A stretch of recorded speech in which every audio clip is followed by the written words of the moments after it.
What does a piece of leather and a Viennese scandal have to do with Beethoven's Diabelli variations? Well, you're about to find out, so stay tuned. Hi and welcome back. I'm Mario Aschauer and the editor of this brand new edition of the 83 Diabelli variations published by Bärenreiter in Kassel.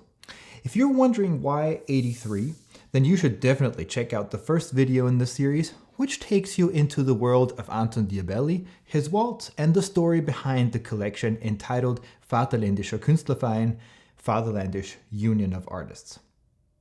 Before we get started, I'd like to thank everyone who got in touch after the first video with questions and requests. I really appreciate and enjoy hearing from you, and I'll try to answer either directly or in future videos. As a little thank you, I'm giving away 2 signed copies of my brand new edition of Beethoven's Opus 120. If you want to enter the free giveaway, check out the instructions at the end of this video. Speaking of you, today's show was actually inspired by a viewer's question who wanted to know what the deal was with Beethoven's Diabellis and the legendary Schusterfleck, the cobbler's patch. Just like modern superstars, Beethoven inspired countless myths, legends, and stories. And there is indeed one connected to the Diabelli variations that involves a cobbler's patch and a Viennese scandal. So I thought I'll just make a video about it. So let's dive right in. It all begins with Anton Schindler's Beethoven biography. Schindler served as some kind of assistant or secretary to Beethoven in the early 1820s. During the finishing phase of the Diabelli variations, in the spring of 1823, he even lived in the same house in Vienna, in Obere Pfarrgasse 60, today Leimgrubengasse 22. Actually, let's get on Google Maps and pay Schindler and Beethoven a visit. We start at St. Stephen's Cathedral in the center of Vienna, walk up Kärntnerstraße until we hit the State Opera, take a glimpse over to St. Charles, Karlskirche,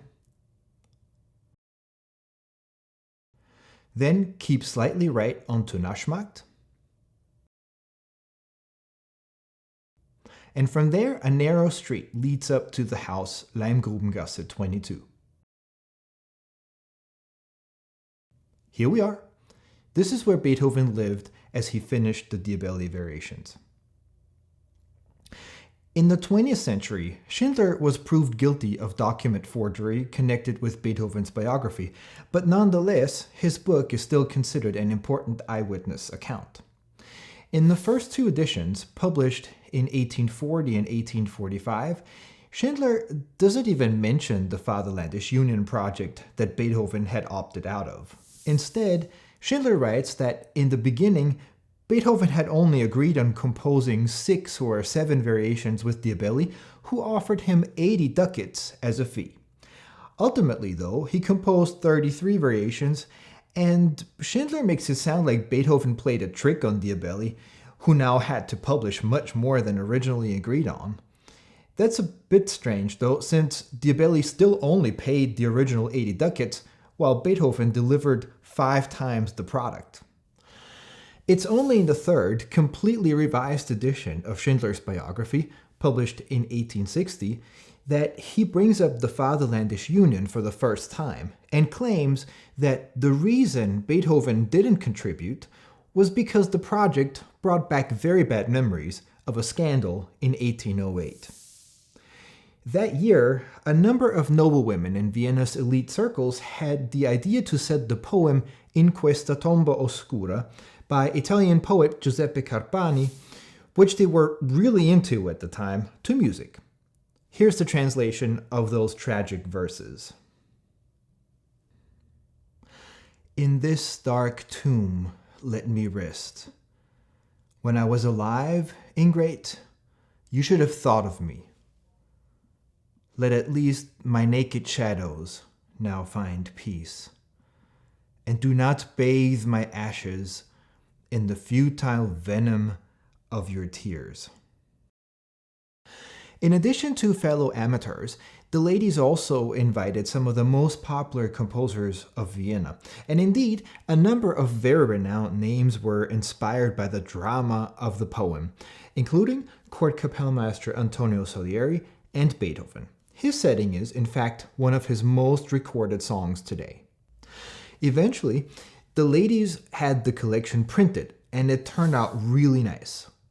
Well, almost. Were it not for an appendix that contained an illustration depicting the content of the poem, followed by yet another musical setting of the text, both of which were probably intended as a good-spirited joke, but turned out to not go over well at all, so that even the Leipzig Allgemeine Musikalische Zeitung reported about it. Here's a snippet from the article. First, one finds, as a big copper engraving, a ridiculously stiff Dutch-French garden scene where, in a graveyard cut out from boxwood shrubs, stands erected a graceful monument with an urn and immensely ordinary angel boys. The mourning wife, in a widely spreading hoop skirt, feather headdress, and all heavy parure of the ancienne cour of blessed memory, adequately sinking to her knee, holding the handkerchief against her forehead, probably to not mess up her makeup. This is followed by the music by a Giacomo Heckel, where the poem is treated and fooled around with as an extremely stiff, ponderously clumsy minuet in B minor, as a simple melody with lots of trills and figured bass accompaniment, followed by a sickly mawkish trio in E major. Now, I don't know if this piece has ever been recorded before, so I just asked my dear friend, the wonderful soprano Josephine Stoplenburg, to record it with me. A link to her website in the description below. Please go and check out her stuff. She's an amazing singer. So, here is Heckel's parody. In questa tomba, tomba oscura, lasciami riposar.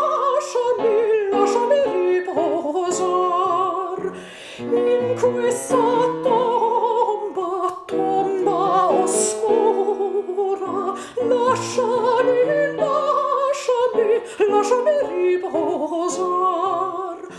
Quando vivevo ingrata, vivevo ingrata, vivevo ingrata, tu vivi a me pensar. Lascia che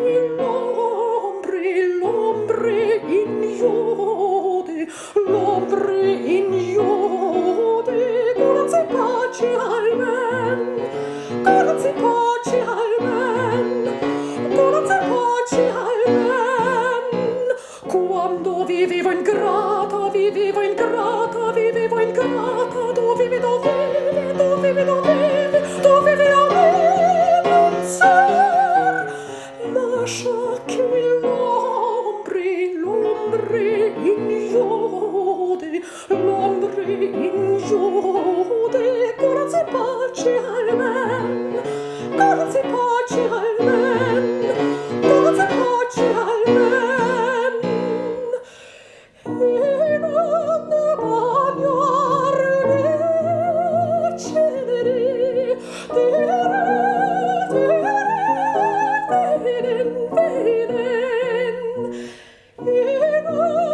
bagnare le ceneri,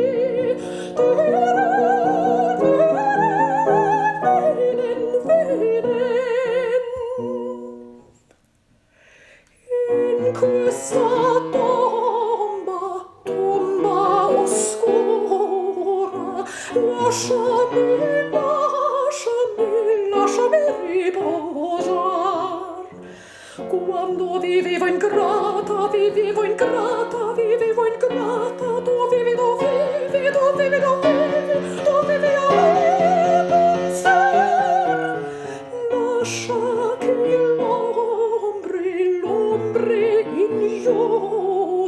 l'ombre ignode, corazza e pace almen.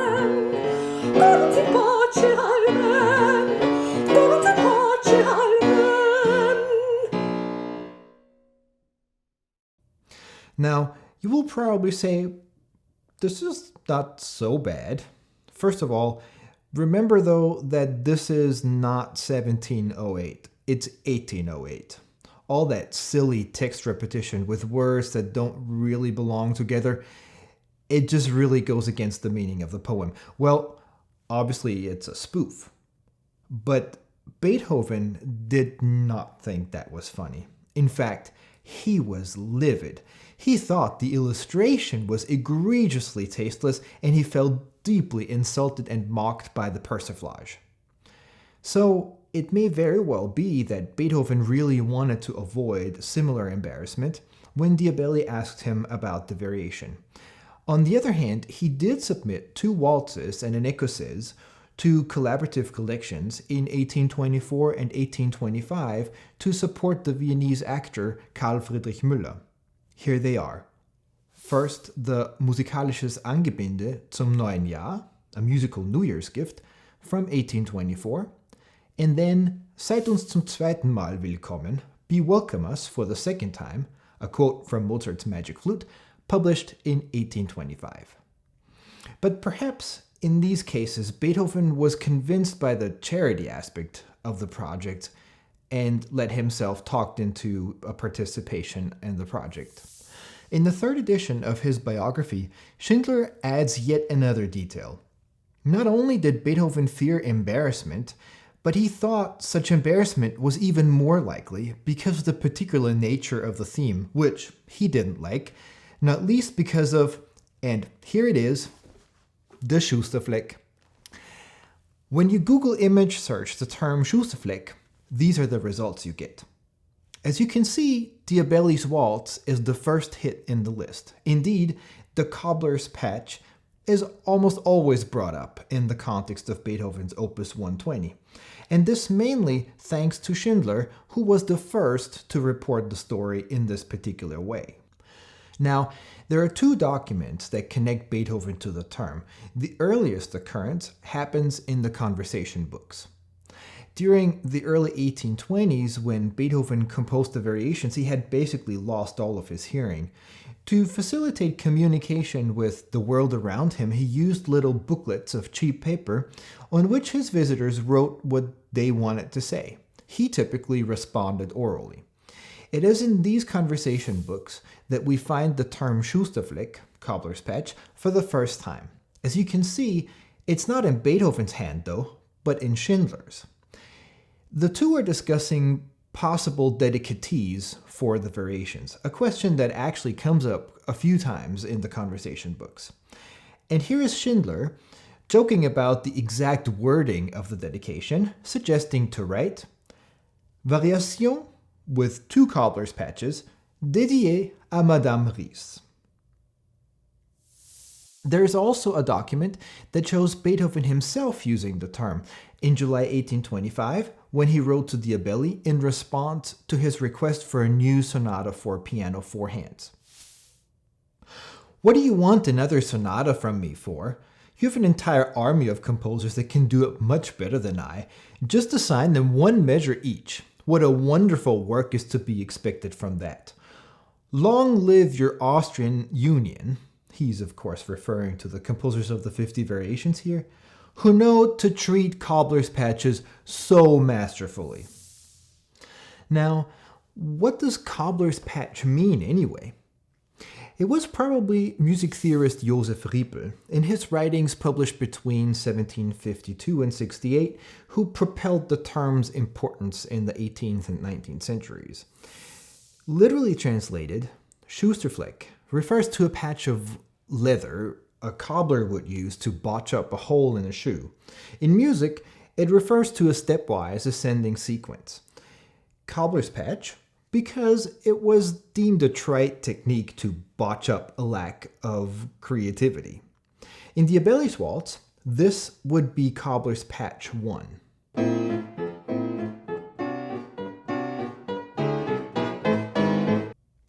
And when it occurs in the B section, this is cobbler's patch 2.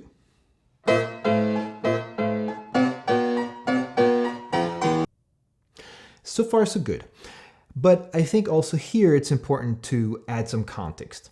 First of all, Rippe explains the plain and unvaried cobbler's patch actually as synonym of the so-called Monte schema. As such, Rippe writes, the cobbler's patch is actually not to be condemned per se, particularly if it is used creatively, not only as a meaningless filling material. The illegality of the cobbler's patch was discussed quite a bit during Beethoven's lifetime and beyond.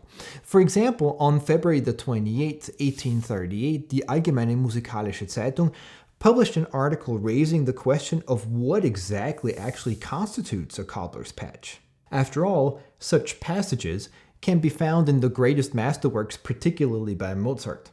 The author's example is from Mozart's Requiem. In the Recordare, we find this passage.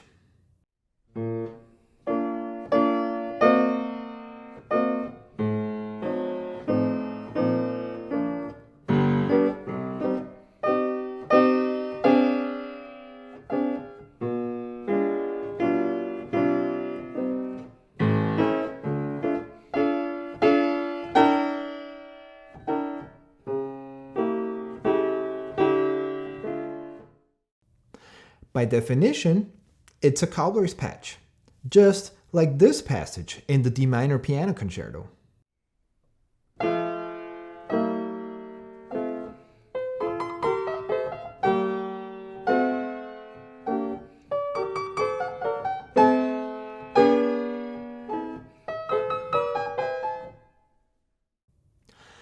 In fact, let's have a look at the waltz Beethoven himself submitted for the 1824 musical New Year's gift.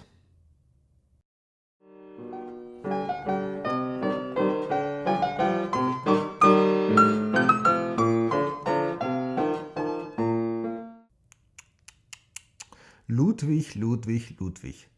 Might you have almost composed a descending cobbler's patch yourself here? And I think it makes a lot of sense in a waltz. The cobbler's patch brings some harmonic variety to a genre that's formally very rigid with its 8+8 or 16+16 measures, and traditionally just not very exciting harmonic vocabulary. Anyway, all of this, I think, shows pretty clearly that the cobbler's patch story is perhaps a little bit overrated and needs to be taken with a grain of salt because, as we've seen, it was actually a very typical compositional device that the greatest composers, including Beethoven, used. However, that it was sometimes seen as a weakness is great ammunition for someone like Beethoven to tease Diabelli. Particularly with music publishers, Beethoven had a complicated relationship. While he was obviously to a certain extent dependent of them, he always felt taken advantage of, and certainly not adequately remunerated for his work. No wonder, therefore, that he would pick on Diabelli in that way. Ultimately, perhaps Karl Czerny is closest to the truth. He must have had some insider knowledge. After all, he was deeply involved in the Fatherlandish Union project. He relays the story in much more neutral terms and simply states Beethoven was invited, but he did not want to participate in this contest, promised, however, to write a set of variations by himself. This is, in fact, also supported by Beethoven's sketches, the earliest of which date from the spring of 1819, which shows that, like Czerny said, Beethoven must have decided to compose an entire set of variations all by himself, only shortly after he had received Diabelli's invitation. By the way, at least intermittently, Beethoven composed the variations not even directly for Diabelli, but also offered them, before they were even completed, to Simrock in Bonn in 1822, and then also to Peters in Leipzig in the summer of 1822. In those letters, he referred to Diabelli's theme as a popular German dance and a popular theme, by the way. Beethoven used his former student Ferdinand Rie's contacts in London to also publish the variations in England, and Ries found, indeed, a prominent buyer in Thomas Boosey. For this purpose, an important manuscript source was created that we'll look at in the next video. The departure of the courier who was supposed to take this manuscript to London was, however, unfortunately severely delayed. He left Vienna only in the first days of July 1824. By the time he finally reached England, Diabelli's own edition was already for sale in London and thwarted the plans for the English edition. You can imagine that Beethoven was not happy and felt that he had been rushed by Schindler and other friends to make a deal with Diabelli that ultimately resulted in a financial disadvantage. I think it's also safe to assume that he felt outsmarted by Diabelli, who had either known or suspected something about the London edition and just made sure to be the first. To add insult to injury, a pretty nasty review of the Diabelli edition appeared in the August issue of the English music journal, the Harmonicon. Beethoven's latest work fills 43 pages and is, we fear, confirmatory of the report of this great composer having, from deafness, lost some of that discriminating judgment which he possessed in so striking a degree before his sense of hearing was impaired. We pass over several unaccountable singularities in this work and can only allow ourselves to observe, generally, that while it manifests either an entire loss of that sense so needful to a musician or a degree of neglect in the engraver unparalleled and incredible, it shows that its author has not yet quite exhausted the fund of ideas exclusively his own, upon which, for the benefit of mankind, he has been drawing executive powers of no humble degree.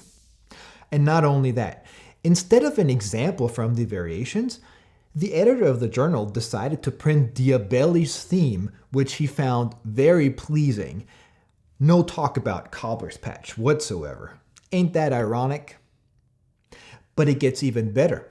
A year later, in 1824, Thomas Boosey published a selection of 17 variations from Diabelli's Fatherlandish Union and mingled 2 of Beethoven's variations among them.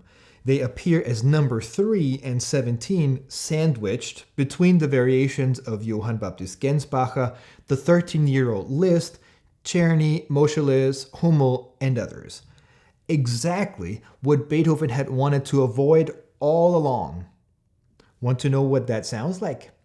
Well, here are variations 2 and 3 from this collection by Johann Gänsbacher and Ludwig van Beethoven.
What do you think? Not bad at all, is it? Let me know what you think in the comments below. But now, finally, for the giveaway. I am giving away, as promised, 2 signed copies of my brand new edition of Beethoven's Opus 120. You'll get one in the mail should you be one of the happy winners. I'm hosting this over on Gleam. The link is down below in the description in the top line. If you want to win, just click on the link. All you need to do is enter your name and email. The link will be active for a week between August the 12th and August the 19th. On August the 20th, we'll draw the winners and contact you should you be the lucky one. If you like this video, make sure to like, subscribe, and turn on notifications to not miss the next episode. If you have any questions or ideas for future content, don't hesitate to let me know that as well. For today, thank you for watching. Bye.